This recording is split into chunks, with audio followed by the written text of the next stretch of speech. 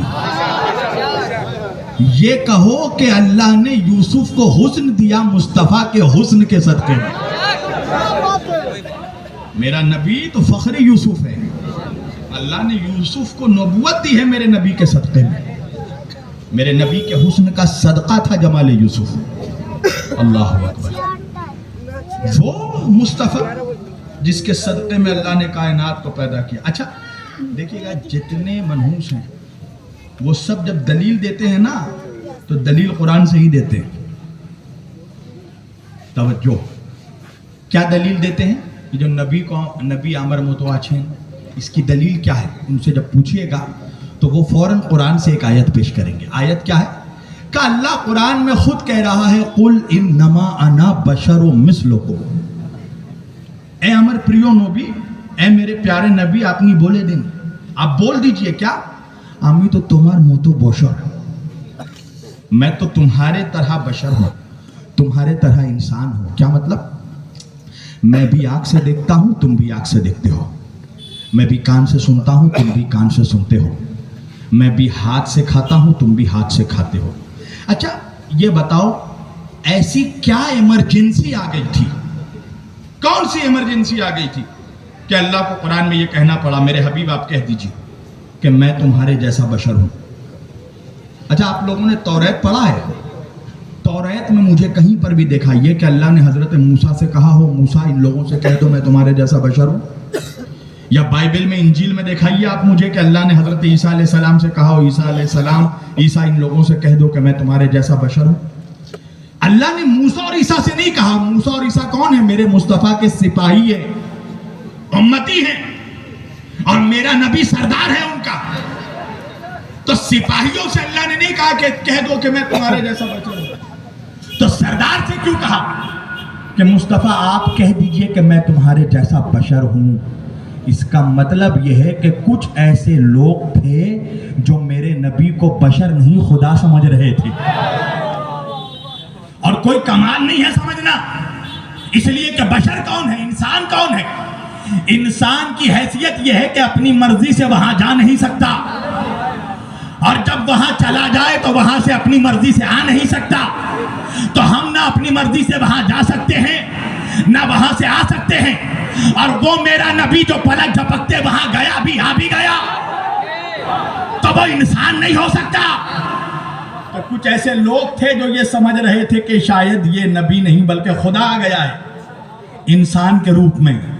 اللہ نے ان لوگوں کو جواب دینے کے لیے کہا میرے محمد کہہ دو میں تمہارے جیسا بشر ہوں، میں خدا نہیں. اور پتہ ہے کمال کیا ہے؟ کمال یہ ہے کہ یہ آیت ہے آدھی، اور آدھی بات پڑھ کر جو بولتا ہے وہ خود بھی گمراہ ہوتا ہے اور دوسروں کو بھی گمراہ کرتا ہے. کیسے؟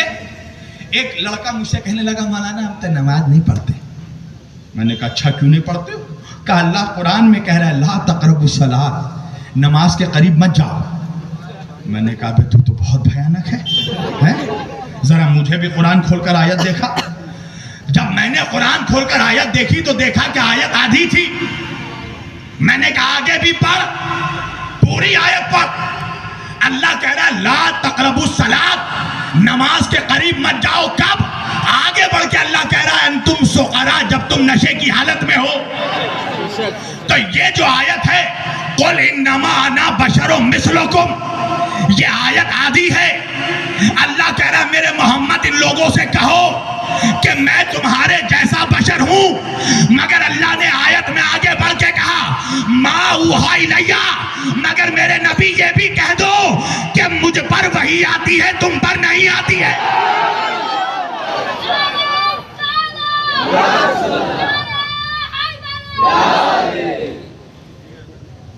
ماؤ ہائی لیا، مجھ پر وہی آتی ہے، تم پر نہیں آتی ہے۔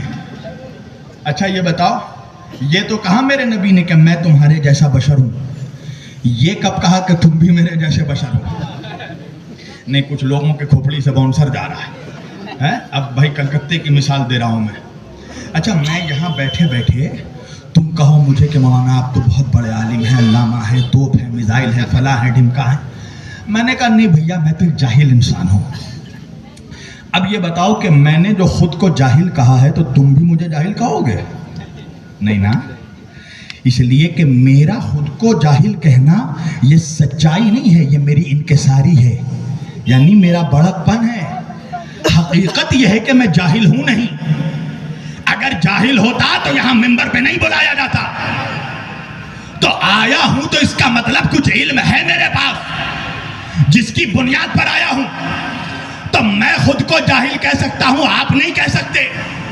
ابھی بھی نہیں سمجھ میں آئی آپ کے بات؟ چلو اور آسان کر دوں، اور آسان کر دوں۔ بھائی میرے بابا، میرے والد مرحوم، وہ بھی خطیب تھے۔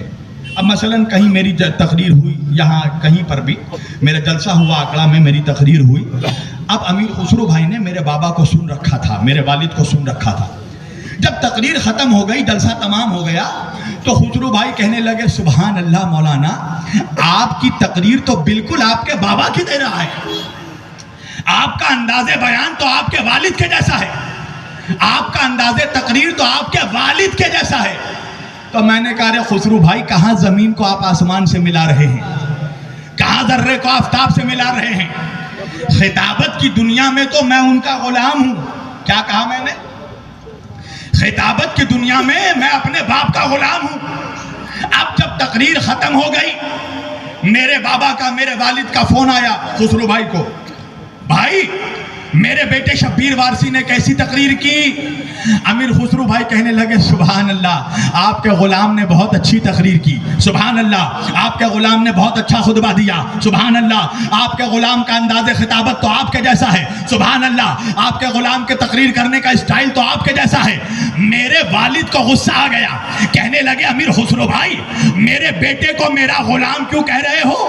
امیر خسرو بھائی کہنے لگے آپ کے بیٹے شبیر وارسی نے خود کہا ہے کہ وہ آپ کا غلام ہے۔ میرے بابا نے کہا کہ خسرو بھائی آپ کی قسمت پر مجھے حیرت ہو رہی ہے، آپ کی عقل پر حیرت ہو رہی ہے۔ ارے میرے بیٹے شبیر نے خود کو ایک مرتبہ غلام کہا، آپ نے سن لیا، اور میں نے جو 1000 مرتبہ کبھی اس کو اپنے جگر کا ٹکڑا کہا، کبھی نور نظر کہا، کبھی دل کی ٹھنڈک کہا، آپ نے نہیں سنا، تو اللہ بھی قیامت میں منحوس ملا سے کہے گا کہ میرے حبیب نے ایک مرتبہ خود کو بشر کہا، تو نے سن لیا، اور میں نے جو 1000 مرتبہ کبھی طٰہٰ کہا، کبھی یاسین کہا، کبھی مزمل کہا، کبھی مدثر کہا۔ لبیک یا رسول اللہ، لبیک یا رسول اللہ، نعرہ حیدری، نعرہ حیدری، لبیک یا حسین، لبیک یا حسین۔ میں نے، میرے حبیب نے ایک مرتبہ خود کو بشر کہا، تو نے سن لیا پہرے، اور میں نے جو 1000 مرتبہ کبھی طٰہٰ کہا، کبھی یاسین کہا، کبھی اس نے چادر اوڑھی تو مزمل کہہ دیا، کبھی اس نے کملی اوڑھی تو مدثر کہہ دیا، کبھی اس نے بال سوارے تو والنجم کہہ دیا، کبھی وہ کھلے بالوں میں نکلا تو واللیل کہہ دیا، کبھی اس نے چہرہ دکھایا تو والشمس کہہ دیا، کبھی اس نے زلفیں سواری تو والقمر کہہ دیا۔ تجھے نظر نہیں آیا؟ وہ رسول کے جس کے صدقے میں کائنات کو خلق کیا۔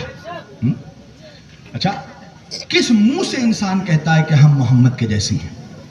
پوری دنیا کا انسان، چاہے مولوی ہو، مفتی ہو، حافظ ہو، قاری ہو، کوئی ہو، ایکس وائی زی، اللہ نے ہر انسان کو کاہے سے پیدا کیا؟ جاؤ قرآن سورہ دہر میں اللہ کہہ رہا ہے بسم اللہ الرحمن الرحیم، هل اتى على الانسان حين من الدهر لم يكن شيئا مذكورا انا خلقنا الانسان من نطفة امشاج نبتليه فجعلناه سميعا بصيرا۔ اللہ کہہ رہا دیکھو ہم نے انسانوں کو پیدا کیا، کاہے سے پیدا کیا؟ اللہ کہہ رہا انا خلقنا الانسان من نطفة امشاج نبتليه، اللہ کہہ رہا ہے ہم نے انسان کو ملے جلے گندے نطفے سے پیدا کیا. یہ قرآن ہے, قرآن. اللہ کہہ رہا ہے ہم نے انسان کو نجس نطفے سے پیدا کیا. تو مجھے انصاف سے بتانا کہ جو نجس نطفے سے پیدا ہو سکتا ہے اس کا مقابلہ اس سے نہیں ہو سکتا جو اللہ کے نور سے پیدا ہو. یہ قرآن ہے. من نطفۃ. ہم نے انسان کو گندے نطفے سے, نطفہ سمجھتے ہو نا؟ ہاں مت پوچھ لینا آج. ہاں کوئی بڑا پگلا آ جائے تو یہیں پر پوچھ لے ہم سے, تو جا کے ڈاکٹر سے پوچھنا نطفہ کس کو کہتے ہیں. گندے نطفے سے. اللہ کہہ رہا من نطفۃ امشاج, گندے نطفے سے, خالی نطفہ بھی نہیں, گندے نطفے سے پیدا کیا. من نطفۃ امشاج نبتلیہ, ملے جلے گندے نطفے سے پیدا کیا, مخلوط نطفے سے. تو انسان پیدا ہوا ہے نجاست سے, اور مقابلہ اس کا کر رہا ہے جو اللہ کے نور سے پیدا ہوا. وہ میرا نبی جو خدا کے نور سے. یہ قرآن ہے, قرآن. اللہ اکبر. کیسا مقابلہ. میرے نبی کا علم ہمارا علم ایک جیسا نہیں, نبی کی روح ہماری روح ایک جیسی نہیں, نبی کا جسم ہمارا جسم ایک جیسا نہیں. اب کچھ لوگ سوچیں گے مولانا جسم ایک جیسا نہیں. ہاں ہاں دلیل ہے. اگر تمہارا جسم نبی کے جیسا ہوتا, اگر نبی کا جسم تمہارے جیسا ہوتا تو نبی کے جسم کا بھی سایہ ہوتا. نبی تو نبی کی ایک اولاد ہے دیوا میں, میرے پیر و مرشد سرکار وارث پاک, سرکار وارث پاک کے آستانے کو جا کر دیکھنا. مدینہ نہیں جا سکو, دیوا جا کر دیکھنا. آج تک مولویوں کو ڈھونڈ کے دیوا کے گنبد کا سایہ نہیں مل پایا. چاروں طرف سے گھوم کے دیکھ. میں تم کو معلوم ہے نا, میں ہوائی بات نہیں کرتا ہوں, پھول جڑی نہیں چھوڑتا, مارتا ہوں تو سیدھا ایٹم بم. ہاں جا کر دیکھ لو دیوا میں, چاروں طرف گھوم کر دیکھنا. آج تک سرکار کے گنبد کا سایہ نہیں ملا. نانا تو نانا نواسے کا سایہ نہیں مل پایا. تو آخر وجہ کیا ہے؟ کبھی سوچنا مسلمان, وجہ کیا ہے؟ میرے نبی کے جسم کا سایہ کیوں نہیں تھا, کیوں نہیں تھا؟ ایک چھوٹی سی مثال دوں میں. میری طرف دیکھنا جوان, ادھر ادھر نہیں. ابھی یہاں سب سے خوبصورت میں ہوں. ہاں سارے خوبصورت لوگ بیٹھے ہیں. وجہ ہے نا علی پھٹکار زدہ چہرے والوں کا امام نہیں ہے. نبی نے فرمایا یا علی انت قائد الغر المعجلین, اے علی تو روشن چہرے والوں کا امام ہے. یاد رکھیے گا علی کی دشمنی سے دو چیزیں خراب ہوتی ہیں, پہلے چہرہ خراب ہوتا ہے پھر شجرہ خراب ہوتا ہے. علی کے چاہنے والوں کو بتانا نہیں پڑتا ہم علی کے چاہنے والے ہیں, چہرہ بتا دیتا ہے. علی کا نوکر بیٹھا ہے, علی کی توجہ. سایہ نہیں تھا میرے نبی کے جسم کا. تو میں پہلے ایک سائنٹیفک مثال دیتا ہوں. میں یہ زمانہ سائنس ٹیکنالوجی کا ہے. یہ سامنے سے لائٹ پڑ رہا ہے نا, یہ کیا ہے؟ یہ ہے منبر. کیا ہے یہ جس پہ میں بیٹھا ہوں؟ یہ کیا ہے؟ منبر ہے. اس منبر پہ لائٹ پڑ رہا ہے, تو اس کے پیچھے آ کر دیکھو, اس کے پیچھے منبر کا سایہ بن رہا ہے. اس منبر کا سایہ اس کے پیچھے بن رہا ہے. وجہ کیا ہے؟ پہلے تھوڑا سا ٹف لگے گا آپ کو, پھر مثال سے میں سمجھاؤں گا. جب کوئی لطیف شے کسی کثیف شے سے ٹکراتی ہے تو کثیف مادے کا سایہ بنتا ہے, امیج کریٹ ہوتا ہے. اب یہ معلوم ہے مجھے باؤنسر گیا ہے سروں سے. اب مثال دوں گا میں. بھائی یہ لائٹ, یہ روشنی, یہ نور, یہ آرٹیفیشل نور, یہ پڑ رہا ہے اس منبر پر. یہ منبر بنا ہے لکڑی سے. کائے سے بنا ہے؟ لکڑی سے. جس کی وجہ سے یہ نور لکڑی کے پار نہیں ہو پا رہا ہے, اور چونکہ یہ نور لکڑی سے ٹکرا رہا ہے اور پار نہیں ہو پا رہا ہے, اس لیے اس منبر کا سایہ بن رہا ہے, پیچھے امیج بن رہا ہے. پر اگر یہ منبر لکڑی کا نہیں ہوتا, اگر یہ منبر شیشے کا ہوتا تو روشنی شیشے کے پار ہو جاتا. اس لیے کہ جب لطیف لطیف سے ٹکراتی ہے تو سایہ نہیں بنتا. اور آسان کر دوں, یہ چاروں طرف لائٹ ہے نا, ہر لائٹ کی روشنی دوسرے لائٹ سے ٹکرا رہی ہے. ہر لائٹ کا نور دوسرے نور سے ٹکرا رہا ہے. تو زمین میں مجھے ذرا ڈھونڈ کر بتاؤ کس لائٹ کا کون سا نور ہے؟ کہا نہیں ڈھونڈ پاؤ گے. کیوں؟ اس لیے کہ جب نور سے نور ٹکراتا ہے تو سایہ نہیں بنتا. کوئی جا کر بے وقوفوں کو سمجھائے کہ جب سورج کا نور نور محمد سے ٹکراتا تھا تو سایہ نہیں بنتا تھا.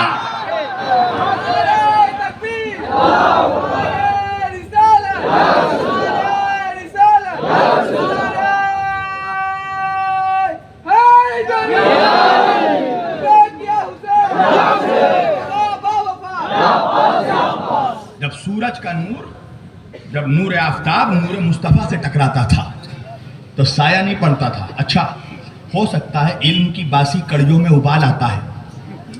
بعد میں کوئی منحوس کہے کہ ٹھیک ہے نبی تھے تو نور، مگر اللہ نے نور کو رکھا تو مٹی کے پیکر میں، رکھا تو مٹی کے پتلے میں، مٹی کے لبادے میں، پھر بھی سایہ نہیں بنا.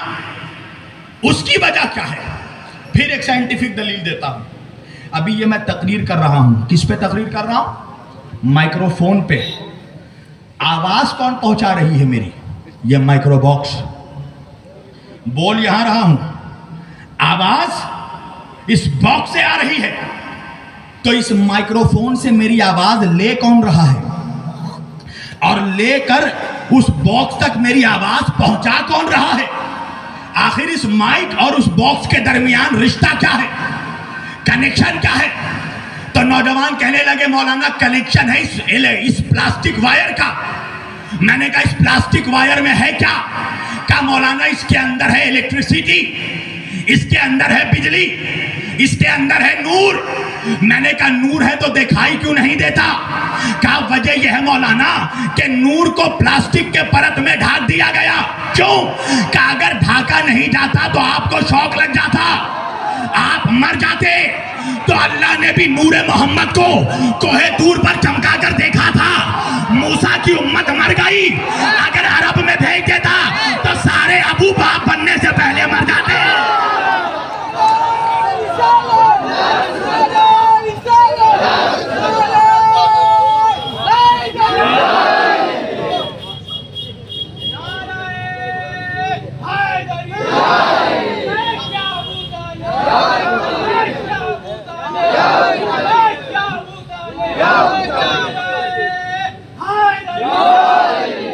اگر اللہ ڈائریکٹ بھیج دیتا، اب ہو سکتا بعد میں کوئی کہے کہ کوہ طور پہ تو اللہ کا نور چمکا تھا. اچھا اللہ کا نور چمکا تھا، اللہ کا نور تھا. اچھا ہوا کیا تھا؟ حضرت موسیٰ علیہ السلام کوہ طور پر گئے اور جانے کے بعد اللہ سے کہا کہ پروردگار میری امت تجھے دیکھنا چاہتی ہے. بنی اسرائیل والے ضد کر رہے ہیں کہ تجھے دیکھیں گے تو خدا مانیں گے. اللہ نے کہا موسیٰ تجھے پتا نہیں میں وحدہ لا شریک ہوں، جو دکھائی دے دے وہ کچھ بھی ہو سکتا ہے، خدا نہیں ہو سکتا. موسیٰ میں تو دکھائی نہیں دے سکتا. موسیٰ گئے پھر واپس آئے، کہا اللہ میری امت ضد پہ آ گئی ہے، اب یہ ضد پہ بیٹھ گئی ہے کہ دیکھے گی تو مانے گی. اللہ نے کہا تو ٹھیک ہے، ضدیوں کا علاج میں جانتا ہوں، آؤ لے کر. موسیٰ اپنی ساری قوم کو، ساری امت کو لے کر کوہ طور کے پہاڑ پر پہنچے. کیا ہوا؟ کہ اللہ نے نور کو چمکایا. توجہ، اللہ نے نور کو چمکایا تو کیا ہوا؟ موسیٰ علیہ السلام بے ہوش ہو گئے، خوف سے غش کھا کے بے ہوش ہو گئے، اور موسیٰ کی ساری امت مر گئی، ہلاک ہو گئی، ساری قوم مر گئی، سارے لوگ مر گئے. سوال یہ اٹھتا ہے کہ سارے لوگ کب مرے اور موسیٰ کب بے ہوش ہوئے؟ کہا جب نور کو دیکھ لیا، نور کو دیکھا تبھی تو بے ہوش ہوئے. امت، نور کو امت نے دیکھا تبھی تو امت مری، تو دیکھی تب مری. تو پھر دیکھ لیا تو پھر وہ اللہ کہاں رہا؟ جو نظر آ گیا وہ خدا کہاں رہا؟ تو پھر ماننا پڑے گا کہ کوہ طور پہ نور خدا نہیں نور مصطفیٰ چمک رہا تھا. اس لیے کہ خدا نظر نہیں آ سکتا. وہاں تو دیکھا امت نے، موسیٰ نے دیکھا پھر بے ہوش ہوئے، امت نے دیکھا پھر مری امت. تو اس کا مطلب یہ ہے کہ نور خدا نہیں نور مصطفیٰ چمک رہا تھا. تو اللہ تو ایک ٹیسٹ کر چکا تھا کہ بھائی مصطفیٰ کا نور برداشت نہیں کر سکتا انسان، مر جائے گا۔ اللہ نے مٹی کے لبادے میں رکھا۔ اب تو یہ تو ایک سائنٹیفک ریزن تھا، اب میں تمہیں ایک روحانی ریزن بھی بتاتا ہوں کہ میرے نبی کے جسم کا سایہ کیوں نہیں تھا۔ توجہ، اس لیے کہ اگر میرے نبی کے جسم کا سایہ ہوتا تو سایہ زمین پر پڑتا، تو نبی کے ساتھ جو صحابہ چلتے تو صحابیوں کے قدم نبی کے سائے پر پڑتے، تو اللہ کو یہ گوارا نہیں تھا کہ کسی صحابی کا قدم میرے مصطفیٰ کے سائے پر پڑے۔ تو اللہ جانے مولوی صحابہ کا اہل بیت سے مقابلہ کیسے کرتا ہے؟ ارے صحابہ وہ ہوتے ہیں جن کے قدم نبی کے سائے پر نہ پڑے، اہل بیت وہ ہیں جن کے قدم نبی کے کاندھوں پر۔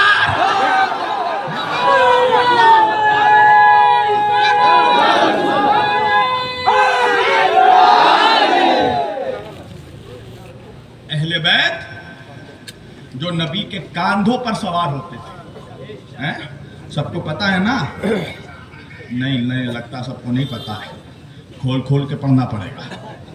اب میں تو یوں ہی کھولنے میں بدنام ہوں۔ عید کا دن آیا، عید کا دن آیا، سارے عرب کے بچے جا رہے ہیں عیدگاہ نماز پڑھنے۔ میرے نبی اپنے نواسوں کے پاس آئے، کائنات کا سب سے بڑا نانا، کائنات کے سب سے بڑے نواسوں کے پاس۔ میرے نواسوں چلو۔ نواسوں نے کہا نانا کہاں چلے؟ کہ چلو عید کی نماز پڑھنے۔ نواسوں نے نانا کا چہرہ دیکھا اور دیکھ کر کہا نانا نانا۔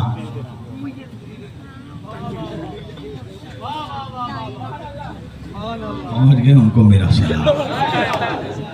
نانا نانا نانا نہیں جائیں گے۔ کیوں میرے نواسوں کیوں نہیں جاؤ گے؟ نانا عرب کے سارے بچے اپنے اونٹوں پر بیٹھ کر جا رہے ہیں، اپنے سواریوں پر، اپنے ناکوں پر بیٹھ کر جا رہے ہیں۔ نانا ہمارا کوئی اونٹ نہیں ہے، ہمارا کوئی ناکا نہیں ہے۔ میرے آقا نے حسن و حسین کا چہرہ دیکھا، دیکھ کر کہا میرے نواسوں عرب کے سارے بچے آج اونٹوں پر بیٹھ کر جائیں گے، تم میرے کاندھوں پر بیٹھ کر، تم میرے شانوں پر بیٹھ کر جاؤ۔ حسن و حسین کو یہ جو ہم گھوڑا بنتے ہیں نا، یہ جو اونٹ بنتے ہیں نا اپنے، ہر نانا اپنے نواسوں کے لیے، یہ رسول کی سنت ہے بچوں کے لیے اونٹ بننا، گھوڑا بننا۔ اللہ کے کائنات کا رسول سواری بن گیا۔ آؤ میرے لاڈلو۔ حسن و حسین کو بٹھایا، نبی نکلے راستے میں۔ ایک مرتبہ مولا حسن نے کہا نانا عرب کے سارے بچے اپنے اونٹوں کا لگام پکڑے ہوئے ہیں، نانا ہماری سواری کا کوئی لگام نہیں ہے۔ رسول اللہ نے کہا میرے نواسوں عرب کے سارے بچے اپنے اونٹوں کا لگام پکڑیں گے، تم میری زلفوں کو پکڑ لو۔ اللہ اکبر، تم میری زلفوں کو پکڑ لو۔ اچھا، اب جب نبی چلنے لگے تو روایتوں میں ملتا ہے کہ ایک بہت بڑے صحابی ہیں، حضرت عمر کا نام آتا ہے، آئے، دیکھا یہ منظر، اور دیکھنے کے بعد رسول اللہ سے کہا سبحان اللہ، کتنی خوبصورت سواری ہے، کتنی خوبصورت سواری ہے۔ تو روایت میں ملتا ہے کہ نبی کا چہرے پہ جلال آ گیا۔ حضرت عمر نے، صحابی نے پوچھا یا رسول اللہ آپ کے چہرے پر جلال کیوں ہے؟ کہا یہ بتاؤ تم نے کیا کہا؟ کہا میں نے کہا کتنی خوبصورت سواری ہے۔ رسول اللہ نے کہا یہ بھی تو دیکھو کتنے خوبصورت سوار ہیں۔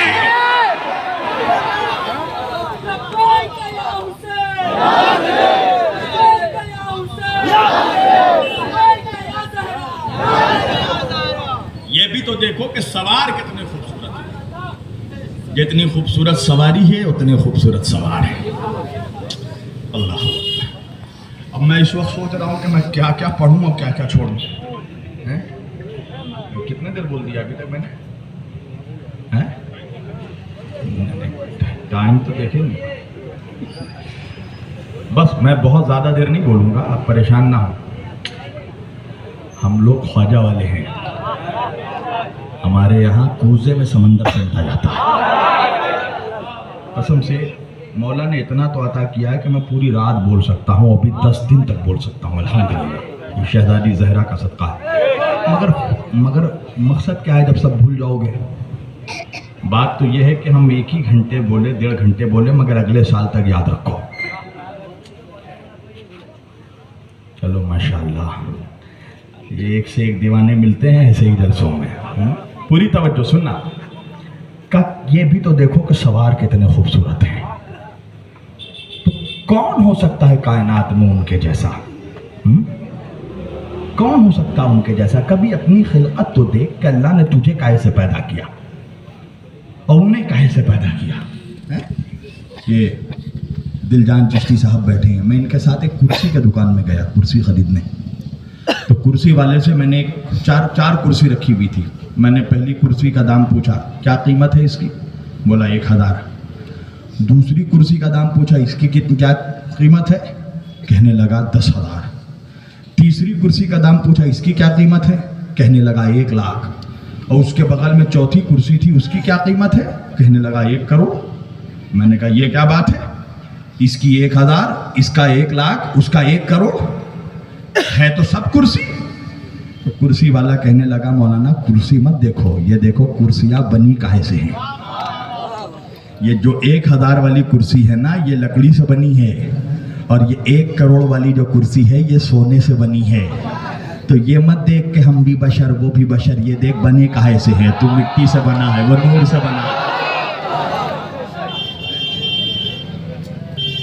خلقت کاہے سے ہوئی ہے یہ بھی تو دیکھ، خالی بشریت دیکھتا، یہ تو دیکھ کہ اللہ نے کس شے سے خلق کیا ہے میرے نبی کو۔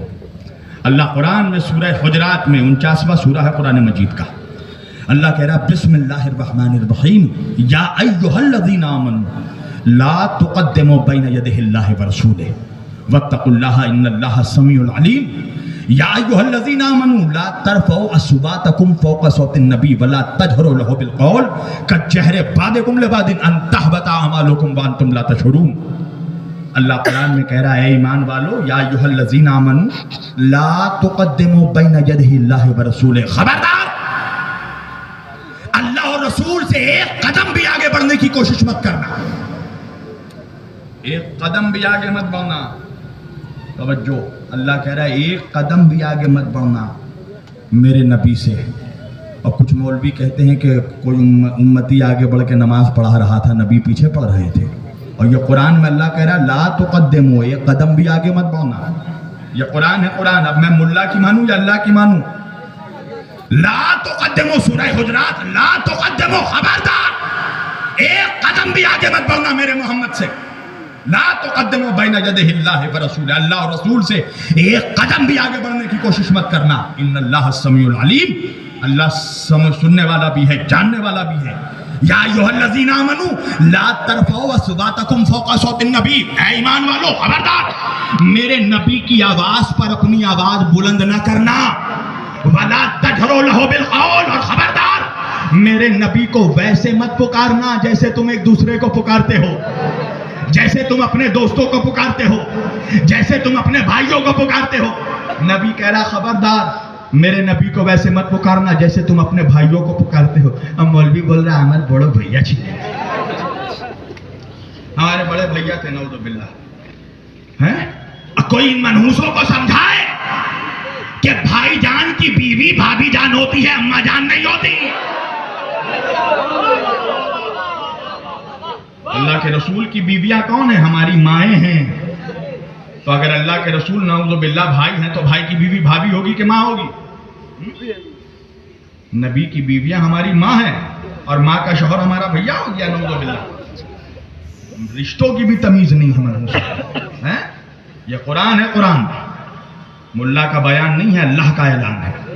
لا ترفعوا اصواتکم فوق صوت النبی، میرے نبی کی آواز پر اپنی آواز بلند مت کرنا، ولا تجہروا لہ بالقول، میرے نبی کو ویسے نہ پکارنا جیسے تم ایک دوسرے کو پکارتے ہو، کجہر بعضکم لبعض، اگر تم جیسا ہوتا تو ہم اجازت دے دیتے، اگر تم جیسا ہوتا تو ہم اجازت دے دیتے۔